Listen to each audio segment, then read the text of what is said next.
হঠাৎ এক বৃষ্টির রাতে বাড়ির গৃহবধূর ঝুলন্ত মরদেহ পাওয়া যায়। এটা খুন নাকি আত্মহত্যা সেটা পুলিশ খুঁজতে থাকে। পুলিশ যতই কেসের গভীরে যায়, কেস আরও জটিল হতে থাকে। শেষের টুইস্ট আপনি কল্পনাও করতে পারবেন না। তাহলে চলুন আজকের এক্সপ্লানেশন শুরু করা যাক। আমি রেজাউল আছি আপনাদের সাথে, আর আপনারা দেখছেন দ্য রিয়েলিটি স্টোরিজ। দিব্যা আর জয়রামের সাংসারিক সম্পর্ক ভালো যাচ্ছে না একদমই। প্রতিদিন তাদের মধ্যে কোনো না কোনো বিষয় নিয়ে ঝামেলা লেগেই আছে। আজকে জয়রাম অফিসের কাজে মুম্বাই যাবে। সে রেডি হয়ে বের হতে যাবে, তখন দিব্যা তাকে বলে, তুমি আজকেও কোনো মেয়ের সাথে শারীরিক সম্পর্ক করতে যাচ্ছ? আমাকে বলো তুমি কোথায় যাচ্ছ, না হলে আমি তোমাকে বের হতে দিব না। আসলে জয়রামকে দিব্যা সন্দেহ করে। তার বিশ্বাস জয়রাম হয়তো অন্য কারোর সাথে সম্পর্ক করে, আর এদিকে জয়রাম দিব্যাকে ইগনোর করে। সে আসলে এসব ঝামেলা সহ্য করতে পারছে না। তাই সে দিব্যাকে একটা কার্ড দিয়ে বলে, আমার ফ্রেন্ড সাইকোলজিস্ট, ওর সাথে দেখা করো, তোমার চিকিৎসা দরকার। এটা শুনে দিব্যা আরও বেশি রেগে যায়। সে বলে, আমাকে কি তোমার পাগল মনে হয়? যাই হোক, জয়রাম দিব্যাকে ইগনোর করে বের হবে, তখন দিব্যা অনেক বেশি ঝামেলা করে। এটা দেখে কাজের মেয়ে লক্ষ্মী বলে, ম্যাডাম প্লিজ একটু শান্ত হন, স্যারকে যেতে দিন। এটা শুনেই দিব্যা গিয়ে লক্ষ্মীকে একটা চর মারে। এদিকে লক্ষ্মীকে চর মারার কারণে জয়রাম এসে দিব্যাকে চর মারে। এরপর দিব্যা রেগে উপরের ঘরে চলে যায়, আর এদিকে জয়রাম চলে যায় এবং লক্ষ্মীও তার কাজে চলে যায়। লবিতে শুধু ছোট বাচ্চাটা শুয়ে থাকে। এরপর রাত 2টোর দিকে বাচ্চাটা কান্না করতে থাকে। লক্ষ্মী বুঝতে পারে বাচ্চাটার খিদে পেয়েছে, তাই সে বাচ্চাটাকে কোলে নিয়ে দিব্যার রুমের বাইরে গিয়ে তাকে ডাকতে থাকে। কিন্তু দিব্যার কোনো সারা শব্দ নেই। বেশ খানিকক্ষণ ডাকাডাকি করার পরে লক্ষ্মী সোজা রুমের ভিতরে ঢুকে যায়। রুমের ভিতরে ঢুকে সে যা দেখতে পায় তা সে কখনো কল্পনাও করতে পারেনি। সে দেখে দিব্যা গলায় দড়ি দিয়ে আত্মহত্যা করেছে। লক্ষ্মী পুলিশ স্টেশনে কল দেয়। ঠিক রাত 2:30টার দিকে সিআই বিক্রম এবং কনস্টেবল রামবাবু আসে। বিক্রম লক্ষ্মীকে বলে, বডি কোথায়? লক্ষ্মী জানায় উপরের রুমে। এরপর তারা উপরের রুমে চলে যায়। বিক্রম পুরো রুমটি ভালো করে পর্যবেক্ষণ করে। সে মেঝেতে কানের দুলের একটি ছোট স্টোন খুঁজে পায়। মার্ডার এভিডেন্স হিসেবে বিক্রম সেটা সংগ্রহ করে। যাই হোক, বিক্রম রামবাবুকে ফরেন্সিক টিমকে কল দিতে বলে। রামবাবু কল দিয়ে বলে, একটা সুইসাইডের লাশ নিয়ে যেতে হবে, তোমরা দ্রুত চলে আসো। তখন বিক্রম বলে, রামবাবু এটা সুইসাইড না, এটা মার্ডার। এরপর বিক্রম লক্ষ্মীকে জিজ্ঞাসা করে, লাশ দেখার আগ পর্যন্ত তুমি কোথায় ছিলে? লক্ষ্মী বলে, আমি নিচে কিচেনে ছিলাম। বিক্রম লক্ষ্মীর গালে চরের দাগ দেখে জিজ্ঞাসা করে, তোমার গালে কি হয়েছে? তখন লক্ষ্মী তাকে সবটা খুলে বলে, দিব্যা তাকে চর মেরেছে, যার কারণে তার গালে আঙ্গুলে ছাপ বসে গেছে। যাই হোক, বিক্রম জিজ্ঞাসা করে, দিব্যার হাজব্যান্ড এখন কোথায়? তখন লক্ষ্মী বলে, জয়রাম স্যার একটা মিটিংয়ের কাজে আজকে রাতের ফ্লাইটে মুম্বাই যাচ্ছে। বিক্রম রামবাবুকে ডেকে বলে, বৃষ্টির কারণে অবশ্যই ফ্লাইট ডিলে হয়েছে, সুতরাং জয়রাম অবশ্যই এয়ারপোর্টে বসে অপেক্ষা করছে, তাকে দ্রুত নিয়ে আসো। এরপর বিক্রম লক্ষ্মীকে জিজ্ঞাসা করে, দিব্যার আত্মীয় স্বজন কে আছে? লক্ষ্মী জানায়, দিব্যা ম্যাডাম অনাথ, তার কেউ নেই। এরপর বিক্রম জয়রামের আত্মীয় স্বজনের কথা জিজ্ঞাসা করলে লক্ষ্মী বলে, স্যারের একটা ছোট ভাই আছে যার নাম আদিত্য। আদিত্য মূলত ন্যাশনাল ইনভেস্টিগেশন এজেন্সিতে ট্রেনি হিসেবে কাজ করছে। তার ট্রেনিং চলছিল, ঠিক সে সময় তার ফোনে কল আসে। সে দিব্যার মৃত্যুর খবর জানতে পারে। যাই হোক, এরপর আদিত্য সাথে সাথেই চলে আসে। আদিত্য এসে বলে, ভাবি তো কখনো আত্মহত্যা করতে পারে না। তখন বিক্রম জানায়, এটা আত্মহত্যা না, এটা একটা পরিকল্পিত মার্ডার। এরপর বিক্রম আদিত্যকে বুঝিয়ে দেয় এটা কেন তার কাছে মার্ডার মনে হচ্ছে। সে বলে, গলায় দড়ি দিয়ে আত্মহত্যা করলে দিব্যার মুখে রক্ত জমাট হয়ে মুখটা নীলচে বর্ণের হয়ে যেত। এছাড়াও দিব্যার পায়ে রক্তের দাগ দেখা যাচ্ছে। সে এই টুলের মাধ্যমে উপরে উঠে থাকলে টুলের মধ্যে অবশ্যই রক্ত লেগে থাকতো, কিন্তু সেখানে কোনো রক্তের দাগ নেই। তার মানে তাকে কেউ খুন করে ঝুলিয়ে দিয়েছে। এগুলো ছাড়াও দিব্যার গলায় আঙ্গুলের দাগ দেখা যাচ্ছে, তার মানে কেউ তার গলা টিপে ধরেছিল। এসব কিছু থেকেই বোঝা যায় দিব্যা আত্মহত্যা করেনি, তাকে খুন করা হয়েছে। তখন লক্ষ্মী বলে ওঠে, মাঝখানে একবার জয়রাম স্যার বাড়িতে এসেছিলেন, আমি দেখেছিলাম। এটা শুনেই বিক্রম রামবাবুকে ডেকে বলে, ফরেন্সিক টিম আসার আগ পর্যন্ত রুমটাকে সিজ করে দাও এবং যত দ্রুত সম্ভব জয়রামকে ধরে আনো। যাই হোক, সবাই মিলে বাড়ির লবিতে অপেক্ষা করছিল। ঠিক রাত 3টার দিকে জয়রাম আসে। জয়রাম এসে বিক্রমকে বলে, আমি এয়ারপোর্টে বসে অপেক্ষা করছিলাম, হঠাৎ আমাকে ডেকে আনা হলো, কি হয়েছে, বাড়িতে পুলিশ কেন? বিক্রম জানায়, দিব্যার রুম থেকে তার ঝুলন্ত মরদেহ পাওয়া গেছে। এটা শুনেই জয়রাম উপরের রুমে যেতে চায়। তখনই বিক্রম তাকে থামিয়ে বলে, ইনভেস্টিগেশনের জন্য উপরের রুমটি সিজ করা হয়েছে, ফরেন্সিক টিম আসার আগ পর্যন্ত ওখানে কেউ যেতে পারবে না। তখন জয়রাম বলে, দিব্যা সুইসাইডই বা কেন করবে, তার সুইসাইড করার প্রশ্নই আসে না। তখন বিক্রম জানায় দিব্যা সুইসাইড করেনি, তাকে খুন করা হয়েছে। তারপর বিক্রম বলে, এখান থেকে যাওয়ার পর থেকে তুমি এতক্ষণ কোথায় ছিলে? উত্তরে জয়রাম বলে, আমি এয়ারপোর্টেই ছিলাম। তখন বিক্রম লক্ষ্মীকে বলে, তুমি যে বলেছিলে জয়রাম মাঝখানে একবার বাড়িতে এসেছিল, এটা তো সত্য তাই না? লক্ষ্মী উত্তর দেয়, হ্যাঁ। এটা শুনেই জয়রাম বলে, হ্যাঁ, আমি গুরুত্বপূর্ণ একটা ডকুমেন্ট রেখে গিয়েছিলাম, সেটা নেওয়ার জন্যই আমি এসেছিলাম। তবে আমি 2 মিনিটের বেশি থাকিনি, সাথে সাথেই চলে গিয়েছিলাম। লক্ষ্মী জানায়, আমি স্যারকে আসতে দেখেছিলাম, কিন্তু বাড়ি থেকে বের হতে দেখিনি। তখন বিক্রম জয়রামকে বলে, নিশ্চয়ই তুমি আসার পরে দিব্যার সাথে তোমার কথা কাটাকাটি হয় এবং তুমি তাকে খুন করে চলে গেছো। সে সময় আদিত্য বলে, মেইন গেটে একটা সিসিটিভি ক্যামেরা আছে, আমরা সেটার ফুটেজ চেক করলেই সত্যতা জানতে পারবো। সবাই মিলে জয়রামের অফিস রুমে সিসিটিভির ফুটেজ চেক করতে যায়। ফুটেজে দেখা যায় জয়রাম শুধু 2 মিনিটের জন্যই এসেছিল, আর 2 মিনিটের মধ্যে একজন মানুষকে খুন করে ঝুলিয়ে দেওয়া ইম্পসিবল। যাই হোক, অফিস রুম থেকে বের হয়ে বিক্রম লক্ষ্মীকে জিজ্ঞাসা করে, পুলিশ স্টেশনে কল দেওয়ার আগে তুমি কাকে কল দিয়েছিলে? লক্ষ্মী জানায়, সে কাউকেই কল দেয়নি, সে ডিরেক্ট পুলিশ স্টেশনে কল দিয়েছিল। বিক্রম বলে, বাড়ির মালিকের স্ত্রী মারা গেছে, সবার আগে অবশ্যই বাড়ির লোককে কল দেওয়ার কথা, কিন্তু তুমি সেটা না করে ডিরেক্ট থানায় কল দিয়েছো, তার মানে তুমি কিছু একটা মিথ্যে বলছো। লক্ষ্মী যখন বুঝে যায় তার মিথ্যা ধরা পড়েছে, তখন সে সত্যি বলে। সে বলে, দিব্যার লাশ দেখার পর সে জয়রামকে কল দিয়েছিল, জয়রাম তাকে পুলিশ স্টেশনে কল দিতে বলে, বাকিটা সে বুঝে নেবে। স্যার যেভাবে বলেছেন আমি সেটাই করেছি।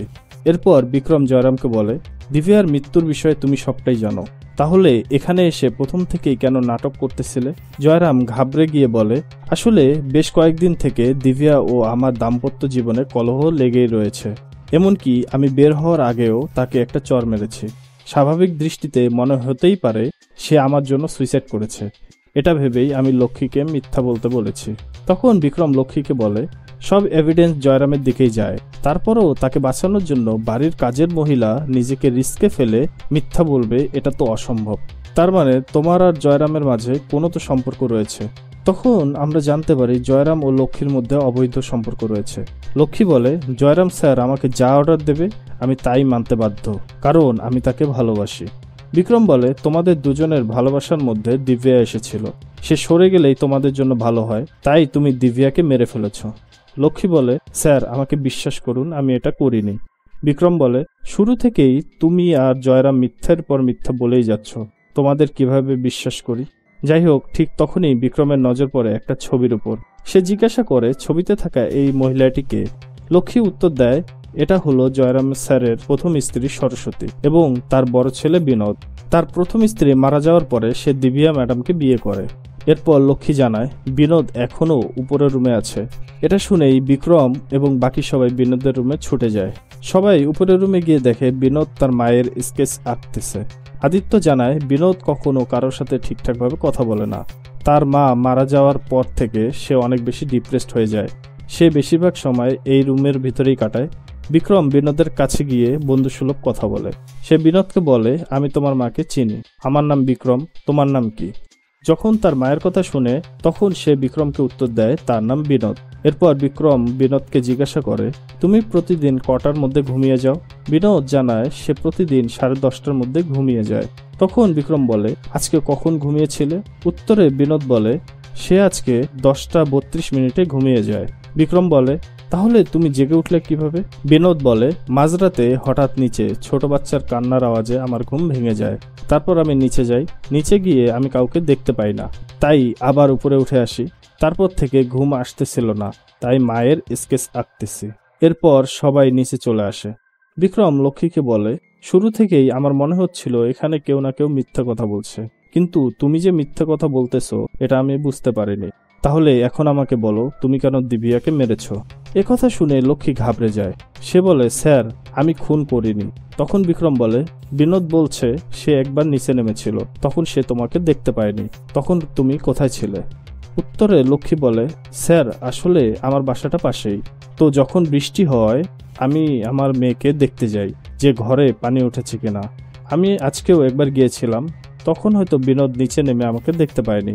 বিক্রম জিজ্ঞাসা করে, তোমার মেয়ে এখন কোথায়? লক্ষ্মী জানায় সে এখন বাড়িতেই আছে। রামবাবুকে লক্ষ্মীর মেয়েকে ডেকে আনতে বলা হয়। রামবাবু তাকে ডেকে আনে। বিক্রম তাকে জিজ্ঞাসা করে, তোমার নাম কি? সে উত্তর দেয়, আমার নাম মানসী।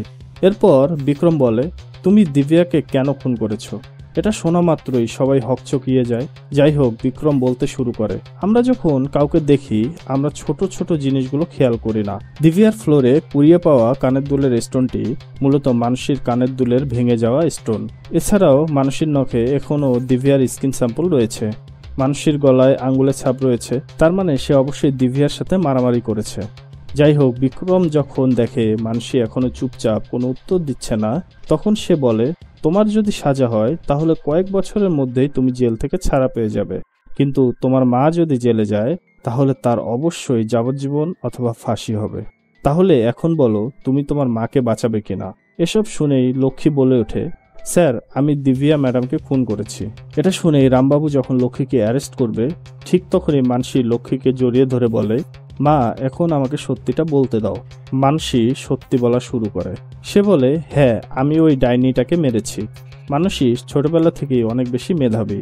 সে যখন স্কুলে যায় তার স্কুলের বন্ধুরা প্রায় তার বাবার কথা জিজ্ঞাসা করে, এমনকি তার বাবাকে নিয়ে তাকে খ্যাপায়।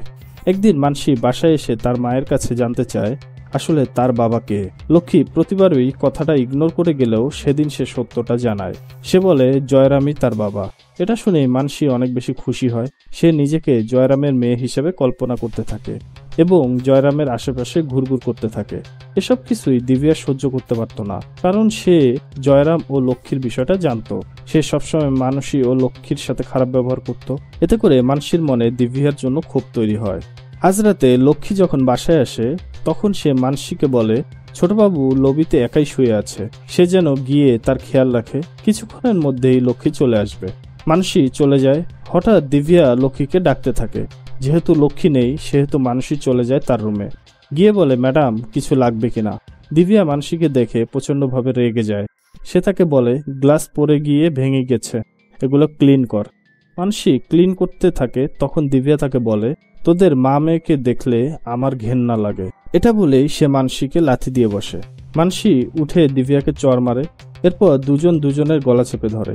এক পর্যায়ে মানসী দিব্যাকে ধাক্কা মারে। দিব্যা দেওয়ালের সাথে মাথায় আঘাত পেয়ে অজ্ঞান হয়ে যায়। মানসী ভয় পেয়ে তার মাকে ডেকে আনে। তার মা এসে দেখে দিব্যা মারা গেছে। সে মানসীকে মারতে মারতে বলে, তুই এটা কি করলি? ম্যাডাম তো মারা গেছে। যাই হোক, সে মানসীকে চলে যেতে বলে। এরপর সে দিব্যাকে দড়িতে ঝুলিয়ে দেয়। মানসী বলে, স্যার, আমি ওই ডাইনিকে কোনো একদিন মেরে ফেলতে চেয়েছিলাম, কিন্তু দেখুন আজ সত্যি সত্যি ওকে আমি মেরে ফেলেছি। পরের দিন দিব্যাকে পোস্টমর্টমের জন্য নিয়ে যাওয়া হয় এবং মা মেয়েকে গ্রেফতার করা হয়। পুলিশের সাথে হাসপাতালে আদিত্য যায়। যাই হোক, পোস্টমর্টেম শেষে ডক্টর আদিত্যকে দেখে চিনে ফেলে, কারণ আদিত্য আগেও ইনভেস্টিগেশনের জন্য এই ডক্টরের সাথে কাজ করেছে। ডক্টর জিজ্ঞাসা করে, আদিত্য, তুমি এখানে কেন? তখন বিক্রম উত্তর দেয়, আসলে দিব্যা ওনার ভাবি হয়। এরপর বিক্রম দিব্যার পোস্টমর্টমের রিপোর্ট সম্পর্কে জানতে চাইলে ডক্টর বলে, খুবই ইন্টারেস্টিং একটা বিষয় আমি জানতে পেরেছি, তোমরা আমার রুমে আসো। বিক্রম ও আদিত্য ডক্টরের রুমে গেলে ডক্টর তাদেরকে বলে, দিব্যা মাথায় যে আঘাত পেয়েছে এটা খুবই সামান্য, এটার কারণে কখনো কারো মৃত্যু হতে পারে না। দিব্যার পেটে এক ধরনের পয়জন পার্টিকেলস পাওয়া গেছে এবং ধারণা করা হচ্ছে এই পয়জনের কারণেই দিব্যার মৃত্যু হয়েছে। তবে সেই পয়জন পার্টিকেলস আসলে কি আমি সেটা এখনো ডিটেক্ট করতে পারিনি। এরপর রামবাবু ও বিক্রম আবারও জয়রামের বাড়িতে আসে। জয়রাম ও বিনোদ তখন খাবার খাচ্ছিল। সে সময় বিক্রম ও আদিত্য আসলে জয়রাম জিজ্ঞাসা করে, স্যার, আবার কোনো সমস্যা হয়েছে কিনা? তখন বিক্রম জানায়, দিব্যা মাথায় খুব সামান্য পরিমাণে আঘাত পেয়েছে, এতে কারো মৃত্যু হতে পারে না, সুতরাং মানুষই সম্পূর্ণ নির্দোষ। দিব্যাকে কেউ পয়জন খাইয়ে খুন করেছে। এটা শোনা মাত্রই বিনোদের হাত থেকে গ্লাস পড়ে যায় এবং সে ভয় পেয়ে দৌড়ে উপরের রুমে চলে যায়। বিনোদের পিছে পিছে বিক্রম ও বাকি সবাই ছুটে যায়। বিনোদ গিয়ে একটা আলমারির পিছনে লুকিয়ে পড়ে। সবাই অনেক ডাকাডাকি করতেছে, কিন্তু কোনোভাবেই বিনোদ সেখান থেকে বের হচ্ছে না। তখন বিক্রম আলমারির ড্রয়ারগুলো চেক করতে থাকে। সে দেখে একটি ড্রয়ার লক করা। জয়রামের কাছে এই ড্রয়ারের চাবির কথা জিজ্ঞাসা করলে সে জানায় এই ড্রয়ারে তেমন কিছুই নেই। এখানে সরস্বতীর স্মৃতি বিজড়িত কিছু জিনিসপত্র রয়েছে, যেটা বিনোদ খুব যত্ন করে রাখে। এর চাবি হারিয়ে গেছে, সে আর নতুন করে বানায়নি। যাই হোক, বিক্রম দেয়ালে সরস্বতীর একটা ছবি দেখে। সে সেই ছবিটি হাতে নিয়ে দেখতে থাকলে ঠিক তার পিছনে একটা চাবি খুঁজে পায়। বিক্রম চাবিটি দিয়ে ড্রয়ার খুলে ফেলে। সে একটা ছোট বোতল খুঁজে পায়। তখন বিক্রম জয়রামকে বলে, এই ড্রয়ারে সরস্বতীর সব জিনিস রয়েছে, শুধুমাত্র এই একটি বোতল ছাড়া। এটা কিসের বোতল? জয়রাম বলে, আমি ঠিক জানি না। তখন বিক্রম বোতল থেকে এক খাপা তরল ঢেলে জয়রামকে সেটা খেতে বলে। জয়রাম অভিনয় করে সেটা খেতে ধরলে আলমারির পিছন থেকে বিনোদ বের হয়ে এসে জয়রামকে ধাক্কা দেয়। সাথে সাথে জয়রামের হাত থেকে সেই খাপাটি পড়ে যায়। তখন জয়রাম বিনোদকে অনেক ধমকিয়ে জিজ্ঞাসা করে, বিনোদ, আমাকে সত্যি করে বলো এই বোতলের মধ্যে কি রয়েছে। কিন্তু বিনোদ কোনো উত্তরই দিচ্ছে না। এরপর বিক্রম বিনোদকে বলে, তোমার মা অবশ্যই তোমাকে বলেছিল সবসময় সত্যি বলবে। তুমি যদি এখন সত্যি না বলো তাহলে তোমার মা কষ্ট পাবে। এরপর বিনোদ সত্যিটা বলে। রাতে যখন সে নিচে নেমেছিল তখন দিব্যা এক গ্লাস পানির জন্য বারবার লক্ষ্মীকে ডাকছিল, কিন্তু লক্ষ্মী তো সেখানে ছিল না। তাই বিনোদ নিজেই এক গ্লাস শরবত ঢেলে সেটাতে এই বোতলের পয়জন মিশিয়ে দিব্যাকে খেতে দেয়। যথারীতি দিব্যা সেটা পান করে। সবটা শুনে বিক্রম বলে, তুমি এটা কেন করেছো? দিব্যা তো তোমার মায়ের মতোই ছিল। তখন বিনোদ বলে, সে কখনোই আমার মা নয়, আমার মা এত খারাপ ছিল না। এরপর অতীতের দৃশ্য দেখানো হয়। সরস্বতী যখন জয়রাম ও লক্ষ্মীর বিষয়টি জানতে পারে তখন সে প্রায় জয়রামের সাথে ঝগড়া করত। একদিন সে একটা বোতল দেখিয়ে জয়রামকে বলে, তুমি যদি আমার কথা না শোনো তাহলে আমি বিষ খেয়ে ফেলবো। সাথে সাথে জয়রাম ধাক্কা মেরে সে বোতলটি সরস্বতীর হাত থেকে ফেলে দেয়। বিনোদ সেই বোতলটি নিয়ে আলমারির মধ্যে রেখে দেয়। এরপর বিনোদ সরস্বতীকে বলে, মা, তুমি কখনোই আমাকে ছেড়ে যেও না। সরস্বতীও বলে সে কখনোই বিনোদকে ছেড়ে যাবে না, কিন্তু সৃষ্টিকর্তা তাকে সেই সুযোগটি দিল না। কিছুদিনের মধ্যেই একটা জটিল রোগে সরস্বতী মারা যায়। তার কয়েকদিন পরেই জয়রাম দিব্যাকে বিয়ে করে নিয়ে আসে। দিব্যা সবার সাথে অনেক বেশি রুড বিহেভ করত, এমনকি বিনোদের সাথেও রাগারাগি করত, যার কারণে বিনোদ দিব্যাকে দেখতে পারত না। যাই হোক, এরপর সেই বোতলটি ফরেনসিক টিমকে পাঠানো হয়। পরের দিন বিক্রম থানায় বসেছিল। তখনই তার ফোনে ডক্টর কল দিয়ে তার সাথে দেখা করতে বলে। বিক্রম ডাক্তারের সাথে দেখা করতে যায়। গিয়ে দেখে আদিত্য এখানে আগে থেকেই চলে এসেছে। এটা দেখে বিক্রম তাকে বলে, তুমি এখানে কেন? আদিত্য উত্তর দেয়, ডক্টর তাকে ডেকেছে। যাই হোক, ডক্টর তাদের জানায় এই বোতলের মধ্যে ব্রঙ্কাইটিস রোগের ওষুধ রয়েছে, যেটা খেলে সর্বোচ্চ মানুষের মাথা ঘুরানো থেকে বমি হতে পারে। এতে কারো মৃত্যু হওয়া অসম্ভব। সে আরও জানায়, দিব্যার পেটে যে পয়জন পেয়েছিল সেটার স্যাম্পল সে পুনে ল্যাবে টেস্ট করায়। সেখান থেকে সে জানতে পারে দিব্যাকে এক ধরনের ড্রাগ দিয়ে মারা হয়েছে। এই ড্রাগ খুব স্লোলি কাজ করে। এটার মাত্র একটা ফোঁটা যে কোনো একজন মানুষকে মেরে ফেলতে পারে, তবে এটা কাজ করতে 4 থেকে 5 ঘন্টা সময় লাগে। ডক্টর বিক্রমকে বলে, দিব্যাকে যেই মেরেছে সে অনেক বেশি প্রফেশনাল এবং চালাক, সুতরাং তোমরা সাবধানে থেকো। ঠিক তখনই বিক্রমের ফোনে কল আসে। বিক্রম ডাক্তারের রুম থেকে বের হয়ে যায়। বিক্রমের সাথে আদিত্যও বের হয়। বিক্রম এবং আদিত্য জয়রামের বাড়িতে আসে। তারা জানতে পারে জয়রামের প্রতিবেশী সুধাকর কিছু একটা জানে। সুধাকর বলে, যেদিন দিব্যার মার্ডার হয় সেদিন রাতে সে দিল্লিতে যাওয়ার উদ্দেশ্যে বের হওয়ার সময় জয়রামের বাড়ির বাহিরে একজন লোককে ঘোরাফেরা করতে দেখে। তাড়াহুড়াতে সে অতটা গুরুত্ব দেয়নি। তারপর এসে যখন দিব্যার মৃত্যু সংবাদ শুনে তখন সে বুঝতে পারে দিব্যার খুনের সাথে ওই লোকের কোনো না কোনো সম্পর্ক রয়েছে।